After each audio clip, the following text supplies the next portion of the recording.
This is the Hear K Tell podcast, and I am your host, Christina Alexander. My special guest in this episode, Cordell Henry. He is an assistant women's basketball coach at IMG Academy in Florida. Now, folks, we're going to dive in and really talk about his transition from sport to career, the importance of his family, God, and character. So join us in this episode. Welcome to the Hear K Tell podcast. I am your host, Christina Alexander. In this episode, we're going to dissect a couple things. First and foremost, the art of storytelling your own transitions along your journey, pillars to success on and off the court, and then what transferable skills are that organizations and professional teams are looking for. So my guest today, and you're going to listen, this is a good one. I know I always say that to everybody, but it's true.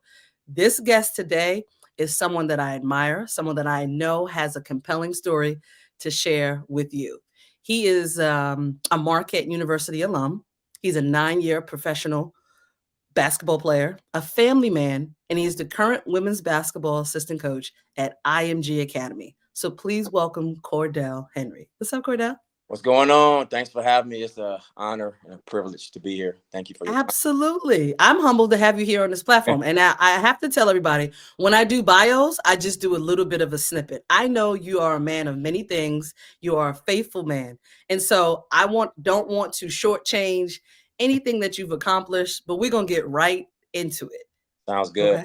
All right, good. So transitions are a part of life, whether it be relationships, education, and career. When you hear the statement, I made it out, how does that statement resonate with you and why? Yeah, for me, when I hear I made it out, that means you endured something. Whether it's relationships, signing up for something. We don't always know what the whole road looks like, but we know that it's something that we want, something we want to obtain. And so when I hear I made it out, it translates to me coming from the South Side of Chicago. There was a lot of gangs on one side of the street and crossing over to my side. It was hard. So it's like got to the point where I saw and I felt the game of basketball. Everybody in the neighborhood was doing it. They was doing either basketball or games. So I fell in love with basketball. So I said, okay, I'm signing up for this. I know I'm going to endure some things. And I kind of just took it and ran with it. And, when I finally started seeing progress each level, I finally exhaled and said, man, I made it out. I did it, you know what I mean? But I had to go through some things. And so when I ever hear that, it's like, okay, that person really endured and went through some obstacles and, life lessons, whether it's like, again, relationships. Again, I signed up for relationships. I knew what I get myself into. I said, that's on me, but I made it out and I'm better for it. And I still was able to keep a piece of who I am. You know what I mean? I didn't lose myself, who I was in any of those relationships, anything that I signed up for. So when I say I made it out, I still keep a piece of myself along the way. I hear that. I hear that. And it's interesting that you mention that because I think oftentimes when we're faced with challenges, especially at a young age, and I want to kind of dig a little bit deeper in terms of when you say I made it out. I know that you didn't do it alone. And like I said, you're a family man, not just the family you have now, your wife and kids, but the family. And when you talk about your brothers, talk about how that foundation was instrumental and critical in you making it out. Well, I'm gonna start. Well, obviously the obvious is my parents, my brothers and sisters, but going a step further, it's my coaches. You have Larry Butler, my AAU coach. You have George Stanton, my high school coach. Let's just start there. So it was tough. Yeah, it was really tough, and I can't forget Coach Hamp, who's my small fry coach. So quick story. So in 7th grade, Coach Hamp, rest in heaven, he had a paddle. He had a long wooden stick. And back then, it was okay. Right. That's why, I had to go give you the. Yeah, but it was okay to discipline. And he used to pick us up every Saturday, and we go to West Women Park, in Chicago, and we played on 8.5-foot rims. And it's called small fry, and you had to be 5'2" or below. And so it was those battles there on the court. And if you're not doing what you're supposed to do off the court, then he had that long wooden paddle. And he always brought one die, not dice, but one die. And if you did something, you had to roll it. And whatever it landed on, that's how many licks you got. Ooh. That kind of, so that kind of that community kind of helped. I never got it. Let me say Of that. course not. Come on.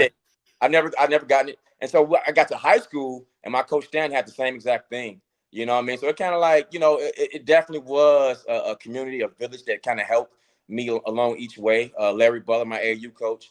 So again, everybody was played a piece into where, something that I said I wanted, and they played a major piece into my development overall, just as a man coming up out of Chicago.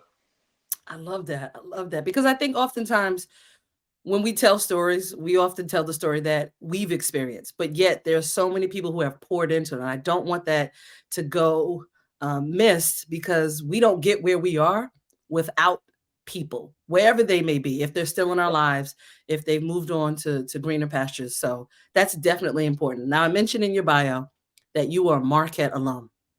Kudos to that because Thank you. let's not shortchange Marquette now. They rocking and rolling right now with Shaka. Yeah, we're number 5 in the country right now. Yeah, Yeah, yeah, little bit, little bit, little bit. Want to throw that out there, Marquette. Now, what makes your story, your journey from high school to college, a story worth sharing with your players today? Well, I had to start all over. Had to start all over. We was number 1 team in the country my senior year. My junior year was number 7 team in the country. We only lost 3 games to Chicago. Period. Like no 3 games. Period. But we lost to no teams from Chicago in 2 years. And back then, Chicago was considered, the Red West was considered one of the top high school conferences in the country. We had Kevin Garnett, who was a senior my freshman year. So I'm a freshman on varsity playing against Kevin Garnett, number 1 player in the country as a senior. Then Ronnie Fields, the number 5 junior in the country. And you know what I mean? So you're going through all of that and you finally have some success our junior and senior year. And then you go back to college, you start college rather, and you just start back to zero. And so what I tell my players now is that, you can't be afraid to let go of a 10 and to start over because 11 is 1 on the next level to get to 20. And then 21 is 1 on the next level to get to 30. Then 31 is 1 on the next level to get, so going forward, like you have to be able to let go of that number, that whole number, and start back down because now you have to relearn, you have to learn new things on that on the next level. It's not going to be comfortable for you. You know what I mean? You're gonna really be pressed to learn. You're gonna really be humble. It's gonna humble you. And I think, and I tell our players all the time, like you will be fine, but you at some point you're gonna have to go back down and humble yourself. So treat people the way you want to be treated. Don't look down on nobody because you're a 5-star, 4-star, and all of that. You know what I mean? Because like once you get to college, like it's all 5 stars for the most part. And so those some of the lessons that I try to teach them on a daily, just to be humble. Have great character of who you are on and off the court because you never know who's watching. You're a brand, and they, so I kind of keep them, those constant reminders to them every day. Just to embrace the journey and cherish relationships along the way. Ooh, folks, if you didn't hear the nugget, because I'm gonna ask him to repeat it. You Ah, said you've got to be willing to let go after 10. yes. Say that again for us, Cordell, because I'm sitting over here taking notes. I'm gonna be honest with you. So a lot of times on different levels, like high school, I mastered the 10. Like, we won everything. We won Peace Jam, nationals and all that. Like I won everything as a high school player that you can possibly win. And then for me to get to 20, which is the next level, I have to go back down to 11, which is 1 on the next level. And so then when college was over, got to 20. Now I go back down to 21 to get to 30 on the next level. So you gotta be willing to drop, you know what I mean, so you can get better and level up. Ooh, ooh, ooh, ooh. Now, is that what separated you from your competition? Because I want to pinpoint what made Cordell special. Like what made him different from the other guys? Well, I think I'm only 5'8", so there was always a chip on my shoulder. So that to me gave me something, to play for. That was my why. You know what I mean? Every time I step on the court. And another thing with that is that I was trying to get out of my neighborhood. Like I said before, you hear gunshots every day. You got gangs. Well, one day I actually got jumped. I haven't shared the story before. So yeah, so I was 7th grade. I was going to another park with some of my friends, and a group approached me, and I had like a little mark on my, like a birthmark on my ear, and they thought I was in the game. They say, "Hey, I'm sitting on a bench," and they approached me and say, "Hey, are you GD?" That's one of the guys. I'm like, "No, I'm just here playing baseball." Like, no. And so he hit me. So the guy hit me, and I just ran. I got up and I ran because that was the first time I had, I kind of went through some adversity or something like physically, and so I ran, and I literally, I didn't come out the house like to our park. So that was one park, but our park that I grew up at, I didn't go to that park for a year, like a full year. I would not go to the park seriously, but I would still have like AAU and other events, but like my park that I'm known, you know what I'm saying? Like I used to go there every single day, but I don't know what it was because like the incident where it happened, that wasn't my park, but I was still just traumatized, I guess, to a certain degree. And Yeah. so going forward, to answer your question, I think that chip on my shoulder and me wanting to get out the neighborhood, like that was my chip on my shoulder every day. So like it gets to a point where, you're in high school and we're lined up on a line running suicides. So my definition of suicide is gonna be different for the next person. I'm Right. running like my run, my sprint means totally different than this person, this person, Exactly. this person. So I'm not looking as a consequence or a punishment. I'm looking like I'm running for freedom, so to speak. And you know what I mean? So I think that chip and people saying I was too small kind of carried, kind of throughout my career. On every career, they said I was too small. You know what I mean? Like I was too small to go to high school. They said you're too small to go to college, too small to be a pro. And so I just kept using that energy as motivation to keep pushing forward. Mm.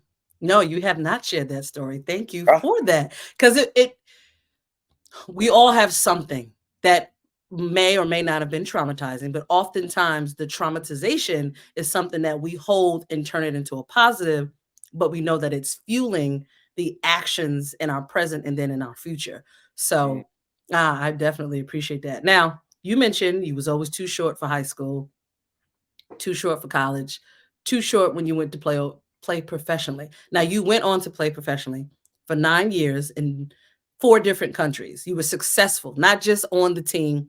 Cordell was that guy, as well as contribute to several NBA Summer League teams. What was the most impactful transition as a professional? Because I know that there's listeners that are saying, I did the high school thing, I did the college thing, but I'm in this space. I'm either in the G League, trying to get into the G League, or I'm in the NBA. For me, it was about just the culture. My first job was in France, and just playing in Europe, like the culture, just embracing culture. To me, that was so impactful for me just to be in another country, another part of the world, 7 hour difference. And and I'm big on opportunity. God put you in places, not to complain. God put you in places to bloom. You know what I mean? So like, I wanted to go to the NBA at first, coming out of college, and it didn't work. I did Portsmouth. I did Of the course. draft Chicago camp, did pretty good there. Worked out for every NBA team. Did work out with Yao Ming when he first came. Like I did everything that I could possibly do. But God Hmm. was like, "No, you need to go over there, That way. overseas." And so like, so right. So for me, really embracing culture and like realizing like, man, this is like going back to your first point. Like this is I made it out. But Hmm. the little things like the cereal. You know what I mean? I used to have my mom send me pancake mix. Like, look, I'm looking like, man, I really took things for granted in my life. And so I think that going there first to France, I always say 1A and 1B. First is France and 1B is Portugal because we won back-to-back championships in Portugal. So that was those two places I was held a huge impact on my life. So much that my wife and I plan to move there maybe like 10 years from now and like live our life. You know what I mean? In a different country. So just again, but it was that opportunity that God put in front of me, and I just made the best whatever whatever's given to me. I didn't complain. Seeing the world, making money for my family. It was something that I could never like. I have no regrets, like absolutely none. Did 9 years with no regrets. I played in the CBA, different minor league stuff like that, but like it's all part of the process. You know what I mean? Like I embraced it all. God opened those doors, and I walked through them, and I came out a better person because of it. That seems to be a consistent thing that no matter what is placed in front of Cordell, he's going to take it, embrace it. And it wasn't easy. Like I don't even want to sugarcoat it and say, Oh, he had a no. silver spoon. And no, you had your struggles, you had your adversities. But the common theme is that, yeah, you don't, you got down, but you don't got back up twofold. So now, which kind of pivots and transitions into the next question from sport to career, because that's what the Hear K Tell podcast is about. You currently serve as an assistant coach to the women's team at IMG Academy. And if the folks don't know who IMG Academy is, it's a powerhouse. I'll say it. It's okay, Cordell. You ain't got to say it. Excuse me What once. value? That light too glaring too much. No, you good. You I was good. like, We see you. No, we see you. I got you. What what values or life lessons do you share with your current players as a pillar to success and continued development? I want to share. Is it okay if I share a tweet with you that I shared with them? So I Sure. like to write. You know, my wife said to come on write a book, but I'm not. I'm like I'm not there yet. So I like to write different things on my Twitter, my social media, and so I shared this with our team the other week, and I said your why will be challenged throughout your life. If you are not mentally tough, you will always point fingers and make excuses. The individuals who are obsessed with their why will strategize, then move with urgency. They battle as underdogs, not as victims. So I want our young ladies to always know that, like, I don't want them to ever feel like they are the victim.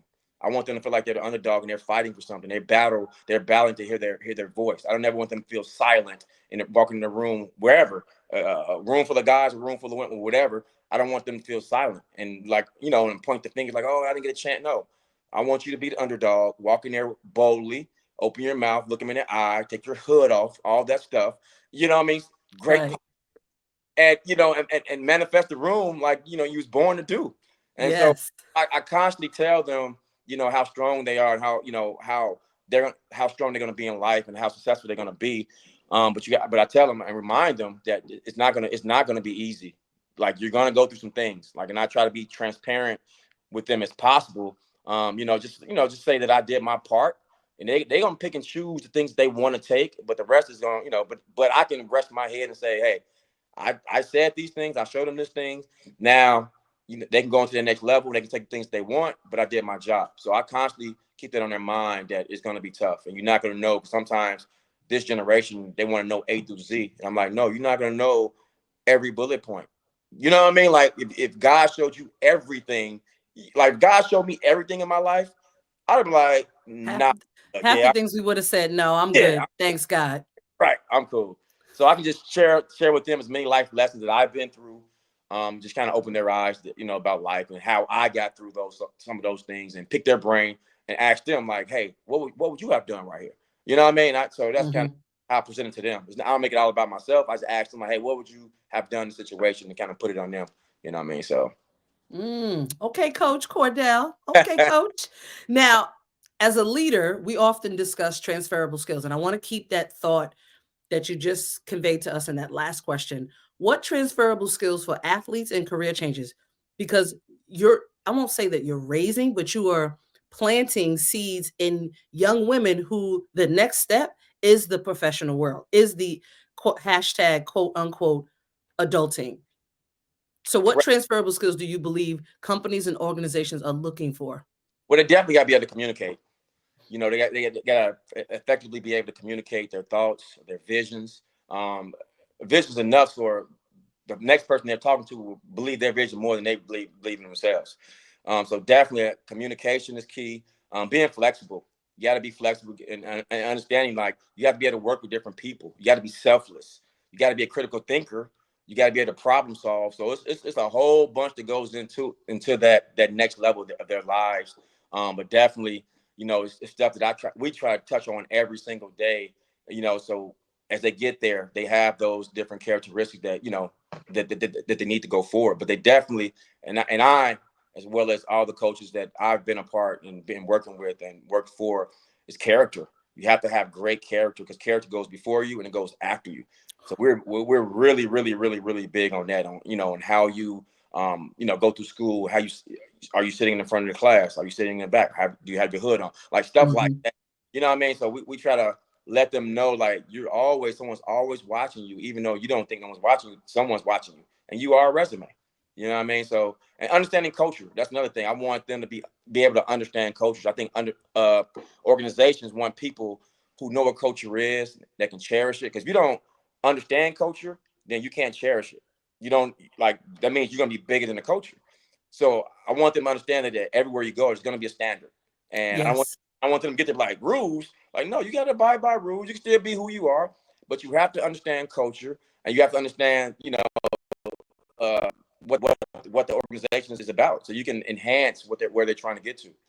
Absolutely. And it's interesting because I can relate now being on the other side of the transition from sport to career and working for a company that values culture, a company that focuses on who you are, what you bring to the table, and trying to ascertain what those superpowers are, what those skill sets are. And as athletes, as individuals that we've played team sports, I don't know about individual sports, but as team sports, we've had to do that our entire careers. Mm. Understand the culture. Yep. 1 year to the freshman year to sophomore year is two different things. The championship season to the non to when we only won 5 games, different culture, Mm. different mindsets, communication wise. When you were a freshman, the coach was communicating with you differently. I know Mm-hmm. mine was. I was all world. I left the big fish I was a big fish in a small pond, left that, transferred to be a small fish in a bigger pond. Mm. The conversations between the coach were way different. Now, as a Correct. point guard, me and you both know there's going to be some kind of conversation, but Right. those conversations change. So understanding in the corporate space, in the business realm, that communication is absolutely critical. Like Mm-hmm. that's the nugget drop right there. If I Yeah. had music, I'd play that too. So I can relate to what you were saying. Definitely. Now, we talked about, what are professionals looking for, what are coaches are looking for in this NIL space. What is some advice that you would give our young people? Because again, me and you have been there, done that, and I always like to impart upon them, this is a game. You must play it efficiently. So what advice would you impart? Definitely. Like, I mean, I wish they had that when we played NIL and all. Cordell, we wouldn't be here right now if we had I that. know. Let's I know. Me and you would have bought islands. Yes. We would have moved all of Chicago and New York out Facts. of Chicago and New York. Facts. But Facts. Yeah. No. Seriously.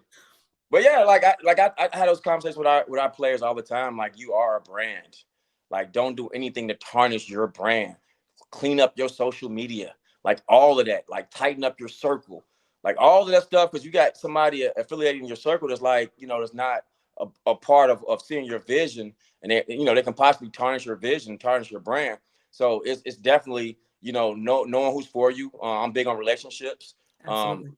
People that's going to pour into you, and people that's like, it's not for you. And because I think, and even I talk to my daughters all the time, you don't need a whole posse or a whole crew. You just need one person to believe in you, and they can be your best friend.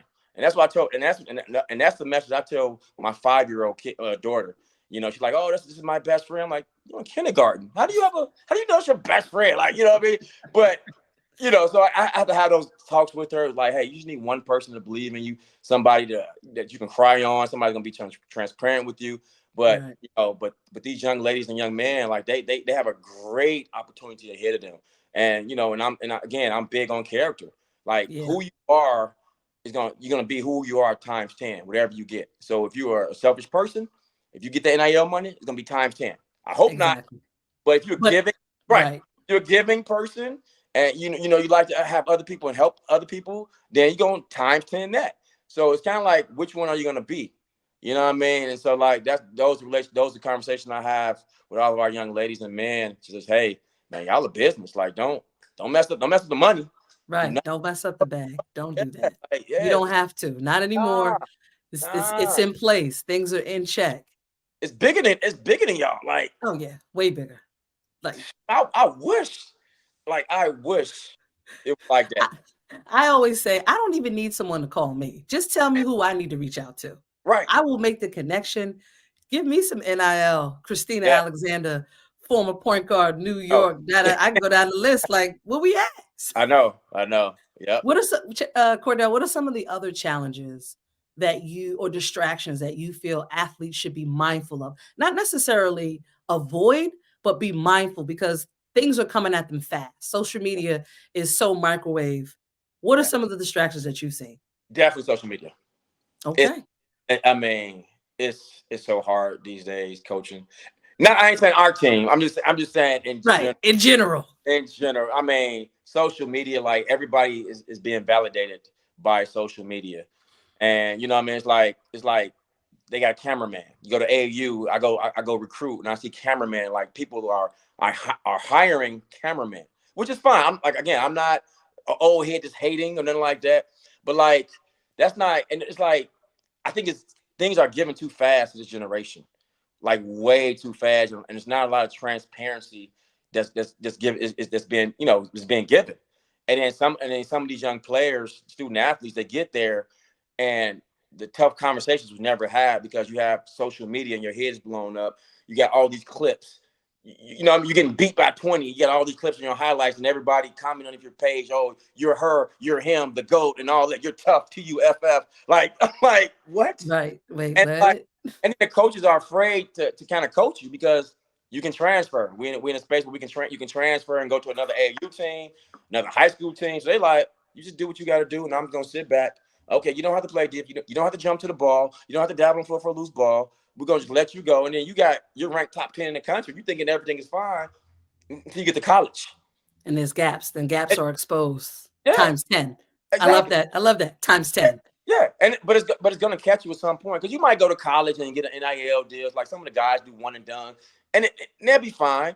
But at some point, them habits and your character is gonna catch you. When you get to the NBA, yeah, you might do two. You might get drafted and do 2 years. But what are you gonna do? Those habits gonna catch you at some point. What are you doing with your money? Are you like it's gonna show you like your foundation is gonna be exposed at some point. So I think this generation, social media is definitely is a huge obstacle that is in front of them because it's not truth. It's not realistic in my opinion. Got you. Not Got you. some of them are, some of them not. Most of them not though. You know what Right. I mean? So We're talking majority. And you know, there's because always I've seen it. I'm looking like you posting. I've seen you play, and they talking about GOAT, and you're him, and I'm like, no, you're no, not. And no, I hate. no. Just facts. I'm like, Just speaking from experience. from experience. I'm looking like if I would have played in this era, like it's like I play now from time to time. Like, coach, you too physical. Like, well, the game is physicality. Like what do you mean? Like I'm gonna be physical on offense and physical on defense. Like, Right. yes. I you know what? I commend you because I try not to play now because I know I'm going to go into the old mindset knowing that there's new rules. So Yes. then there's going to be some arguing. And I'm telling you, when I'm on the court, I'm not giving up nothing, no inch. And anyone who's ever played against me will say, "Whew, yeah, she was a tough one." They're never going to say, "Yeah, Christina put up 50." No, but they on offense, you got the ball? Oh, yeah. Okay. All right. Right. We'll see. We'll see. We'll see about that. Now, in terms of, because I want to make sure that our listeners, our viewers, take away from this two critical points that you feel that they need to execute to begin to establish consistency and stability. Because they're going, all right, I get it, coach. Social media. Look, I'm still going to be on social media. My TikTok's not going anywhere. But what can I implement today to establish consistency and stability? I would say you have a mentor, somebody that's been through the trenches that can help you navigate. You know, like they could be there now or they have done it. That someone's gonna, be transparent with you, give you the bullet points A, B, and C. Like, hey, just focus on A, B, and C. When you see this, do this. When you see this, do this, and just kind of navigate them through those ways.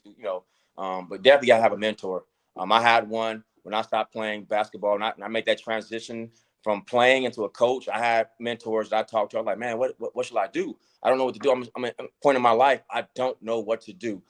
And so being able to lean on those individuals, it helped me immensely going forward. And another thing I would say, you have to have humility. You know what I mean? Like, to be consistent, you have to have humility because like nothing should be beneath you. So when I retired in 2011, I volunteered at my old high school at Whitney Young. Like I didn't get paid a dime. I picked up players, worked them out, dropped them off, went to games, went to road trips for not a dime. You know what I mean? So, but that opened up doors for me that very next year. Nothing's beneath me. Then I was blessed to coach Division III. I folded clothes, broke down film, uploaded film, ordered food, opened the gym. Like The process. yeah, because The you process. never know, and if you don't have that humility, then it's going to be hard to have that consistency, whatever you want to do in life, because you're gonna turn your nose down at certain things. Like, no, I'm not gonna do this. I'm not gonna do that. Like, you know what I mean? So like, if I would have had that same mindset, coming out my first job, like I waited, like going back, like I waited. I did pre-draft camp and all of that, and I'm just waiting for my agent to come up with something with a job. And November 22nd, I'll never forget, he called me with a job in France, and it was Pro B. I'm looking like, I know in my mind, in my heart, I'm better than the Pro B my first year. I'm like, Right. numbers in college. Like I did everything, but I'm like, I gotta take it. And so you have to. So if I didn't have that humility and mentors to say, hey, do this, do that, take it, and then build, and then you know, what I mean, and each year got better after that. And then when I stopped, again, I had another mentor. So God put you in places where playing basketball and not playing basketball, I relied on different people to help navigate me to different places in my life. Ooh, ooh, ooh, ooh. So very true. And it was actually the morning nugget last week in terms of focusing on the process and not always the outcome. So Mm, a lot of times things are happening for you and not to you. And it goes back to when you're talking about the victim yeah, mindset. Like, this is yeah, a part of your journey. Enjoy it because it's going to be lengthy, it's going to be long. But in the end, if you, as you said, if you can humble yourself, mm. there's so many things that you can get out of that, and I love that. I love that. Now, you are a family man. Absolutely, you are. What is the legacy you hope to leave behind when it's all said and done? Just the impact. You know, I bring my daughters to work with me. The other day, I brought my 1 year old to work with me. 2 days before that, I brought my 5 year old to work with me. I just want them to see how daddy interact with not with everybody. You know, Mhm. just anybody I walk across. I just want them to see the impact. You know, daddy's always happy. Daddy always have peace.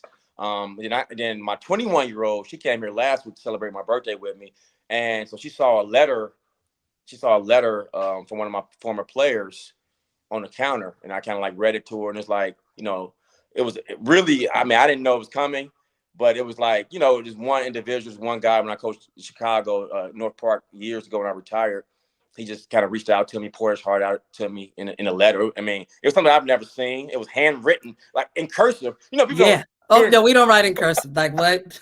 Yeah, but I didn't, you know, I know we had conversations before him and but I didn't understand the impact that I had. Mhm.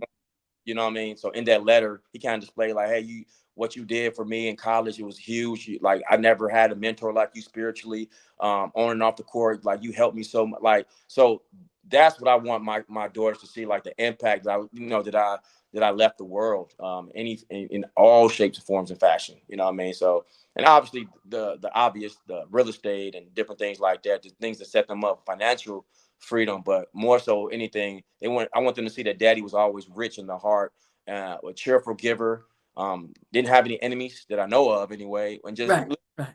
live his life with peace and just in abundance. Like I don't have bad days. I'm not perfect, but like every day I consider myself pretty consistent, with how I live my day and how I do my routine every day, waking up at 5:30 in the morning, getting, going throughout my day. So I want them create as many memories as I can with them, as long as with my wife. And yeah, it's every day. So every day Ooh. here in Shout the out your family. I always say this. Shout out your family. Shout out all of their names, wife included. Let's give them a shout out because they are a part of who you are, who you have become, and I don't want to miss that part. Absolutely. So got Deja, who's 21, Sanaya, who's 19, Scarlett, who's 5, Sloan's 3, Sawyer's 1, and my wife Shalena. So I'm definitely a girl dad. All 5 girls. You think? Yeah, they go to work with and coach girls. I'm like, you know what I mean. It's So obvious. yeah, but I love it though. I wouldn't, again. I wouldn't change anything for the world. God Okay. gave me an opportunity to coach both sides, the men's side and the women's side. And I say it all the time. Like when God gives you a calling, like gender doesn't matter, Yeah. level doesn't matter. Like I don't care. I can teach beginners because I have lessons for beginners. I can teach intermediate. I have lessons. I got stuff to pour out into people. So again, goes back to what I said earlier. God don't put you in places to complain. He put you in places to bloom and to manifest things and seeds and plant seeds. And the hard part about being a coach and a mentor is that sometimes those seeds don't manifest as they get older in their life and they come back Yeah. and it comes back. So that's the championship for me. Those are walking trophies. Because like, Ooh, I like that. Walking yeah, trophies. well, I Hashtag. heard I have to give shout out to Kevin Sutton. Okay. Yeah, he had a gym the other day, like, talking to our girls basketball team. He say, hey, when y'all come back 15 years from now, what the trophy's gonna have on there? And they all looked around. He was like, dust. It's gonna be dust. He said, but you all are the walking trophies for the coaches. When y'all Ooh. get 15 years from now, have kids, and if you aspire to have kids, like y'all the coaches walking trophy. I said, that's kind of tough. I gotta take that. I gotta take that. I have to shout out Kevin Sutton on that one. We're all going to be repurposing Kevin Sutton. Thank you, coach. Now, Cordell, what are two key takeaways that you want our viewers, our listeners to get from this special episode? Well, just get a better understanding of who I am. A lot of people don't know me. I'm not saying I'm a celebrity, but just get a better understanding that someone who didn't have much in terms of things back against the wall growing up. I mean, I had obviously a household and mom and dad, but in terms of had a hard way fighting through things, and just I want them to definitely understand like the road is not easy. You Mm-hmm. have to have faith. That's another thing. You have to have faith. Me packing up, moving, coming from Chicago all the way to Florida, you have to have faith whenever you do. I didn't have things aligned when I got here, so I take a leap of faith. My Mm-hmm. wife and I we was long distance relationship for 2 years, and one day I said I can't do this no more.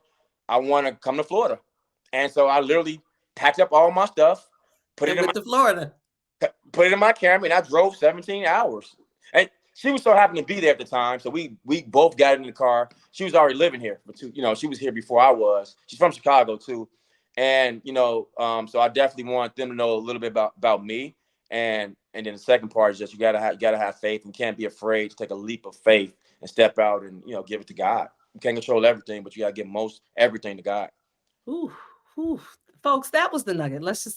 It is what it was. Okay. Thank you so very much, Cordell. I appreciate you for joining us here on the Hear K Tell podcast. I'm going to tell our listeners, our viewers, stay tuned. We will have another guest next episode. Continue to check us out. It is here, the Hear K Tell podcast. Appreciate you, Cordell. Thanks for having me, Christina. Appreciate it. Absolutely. Absolutely. We appreciate you joining us on the Hear K Tell podcast. Do me a favor, subscribe if you're not already a part of the family, like, and definitely share. We'll see you next episode.